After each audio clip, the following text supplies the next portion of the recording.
അവസാനത്തെ പരിപാടി എന്ന് പറഞ്ഞാൽ വലിയൊരു കിണറുണ്ട്. ആ കിണറിൽ മൊത്തം സാധാരണ കിണറിൽ നിന്ന് കുറച്ചുകൂടെ വലിയ കിണറാണ്. അതിൽ മൊത്തം വെള്ളമാണ്, രണ്ടാളെ വെള്ളം ഉണ്ടാവും. എന്നിട്ട് അതിൻ്റെ അടുത്ത് വലിയൊരു കോണിയുണ്ട്.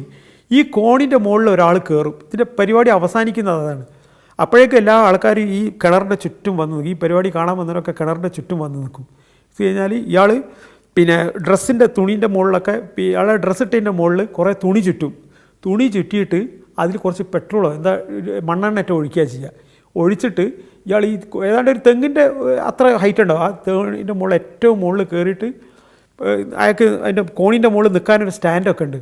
അതിൻ്റെ മുകളിൽ കയറി നിന്നിട്ട് അയാൾ ഈ പെട്രോൾ ആയിരിക്കില്ല, എനിക്ക് തോന്നുന്നു മണ്ണെണ്ണ ഒഴിച്ചിട്ട് പന്തം കൊളുത്തിയിട്ട് ഇയാളെ ദേഹത്ത് വെക്കും. എന്നിട്ട് ഇയാൾ ഒരൊറ്റ ചാട്ടാണ്. അപ്പോൾ അത് തീ അടക്കം വന്നിട്ട് അത് ഈ വെള്ളത്തിലേക്ക് വീണ് കഴിഞ്ഞാൽ അപ്പം തന്നെ അത് കെട്ടുപോകും. കുറച്ച് നേരം ആ തീ ഇങ്ങനെ വെള്ളത്തിലും ഇങ്ങനെ ഉണ്ടാവും, അത് കെട്ടും.